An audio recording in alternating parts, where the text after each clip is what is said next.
This documentary gave me a literal panic attack. I've been a little MIA from creating content because between the IHOP Casey stuff that was going on, and then I decided to watch Escaping Twin Flames because all of you guys were asking me about it, and it was too much. I had really bad nightmares and pretty severe anxiety from watching this. I had a similar experience when I watched The Deep End, which was the docuseries about Teal Swan. And I've learned that watching these cult leaders and very spiritual coaching-like environments, watching them, because there's so much footage in the Teal Swan documentary and there's so much footage in Escaping Twin Flames of the coaching conversations, I think that triggers me, which I wouldn't have known except for having this happen twice in a row now. So I had to take a step back. I had to focus on myself. I had to lean on my tools and just have some time with friends and family and step away from the culty stuff for a minute. I am feeling so much better and I'm ready to talk about this documentary. I'm ready to talk about things, but guess it's back to therapy we go, because that's an interesting response to these coaching conversations. I think this docuseries was extremely well done. It was insane. Like, it just kept getting crazier and crazier and worse.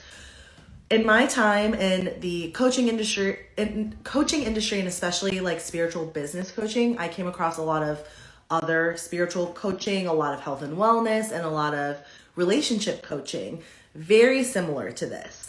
The language that they used in just a lot of this documentary is stuff that I was immersed in for a couple of years. And this stuff is still going on today. That's the biggest thing that I want people to understand from watching this Twin Flames documentary, is that not only is this cult still alive and well and like recruiting people into it, but there are so many like it. There are so many that are less successful. Maybe coaches that don't have huge empires that they've built yet. Maybe they're just starting. Maybe they only have a small following of like really, really dedicated followers that pay them a lot of money for whatever reason. This is something that is a huge problem in the online space, and they are out there ready to pounce and take advantage of people in a vulnerable place. One of the wildest parts of this docuseries was when the leader made everybody watch The Vow, the documentaries on Nexium and Keith Raniere, and like write essays and write papers on why Twin Flames Universe is not a cult and why these two are not cult leaders. And this is actually more common in cults than you would think. A lot of cults, especially religious cults, love to do this, will have some kind of resources or classes on cults, and they describe kind of their version of what a cult is and explain, and like in this class, as part of their indoctrination, they explain why they're not cult leaders. And I think what's so silly about making them watch The Vow or watch cult documentaries is like, he's not spinning his narrative of what a cult is. People are actually seeing like what a cult is. And The Vow does a really, really great job at showing that and showing the process of people waking up to what a cult is. And Keely even said that this is part of her breaking point and part of what made her leave for good, because all signs were just pointing to how it was very much a cult. So yes, if your organization or group that you're part of has classes or education on what a cult is and why they are not a cult, that's actually a red flag. I think I've even heard Daniela Mestenik-Young, who is Group Behavior Girl here on TikTok, say that sometimes that's the problem when we try to define cults too narrowly. Cults have a very broad definition and they exist across a wide spectrum of levels of harm and levels of control, and just all, like, there's a spectrum of where cults fit. And when you try to make a very specific list or short list of like, this is what a cult is, cults will often take that and use it to say, well, we're not a cult because we don't do this, this, and this on the list. And you'll often hear cult members when I talk about various cults or just cult-like groups, even here on TikTok, people will be like, well, we're not a cult because you can leave anytime you want, or we're not a cult because we don't fit like this point on this list or whatever. And it's just much more complicated and nuanced than that. And just because you're not Keith Raniere and you're not NXIVM doesn't mean you're not a cult.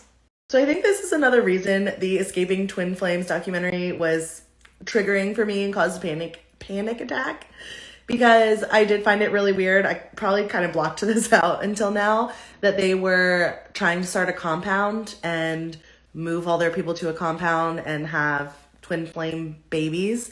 And the spiritual business coach that was very manipulative and abusive to me, side note, that went to Bethel School of Supernatural Ministry, was also trying to move a lot of her clients and her friends to my friend's farm stay at the time. And she was really trying to start a cult. Like, she was just really bad at it. But I was at the ground, like, beginnings of someone who was trying to manipulate people into a cult and into a group. And she was absolutely a narcissist and really abusive to me and a couple of my friends that she coached and worked with for a time. And she was trying to move us all to this farm stay and like give us all different jobs that she was hearing from God that we were supposed to do. And she was getting this big vision that we were going to have thousands upon thousands of entrepreneurs and kingdom-driven, spirit-led business owners come and stay with us at this farm stay and this retreat center and learn from us. And we were all going to teach different things and we were all going to have different jobs. And she was like giving us these visions and these jobs that we were all going to have. And it was just really eerily similar and freaked me out. It was not long after that my friend and I actually left that situation entirely. And it was really scary and hard and traumatic for both of us to do it. So probably just brought up a whole lot of stuff.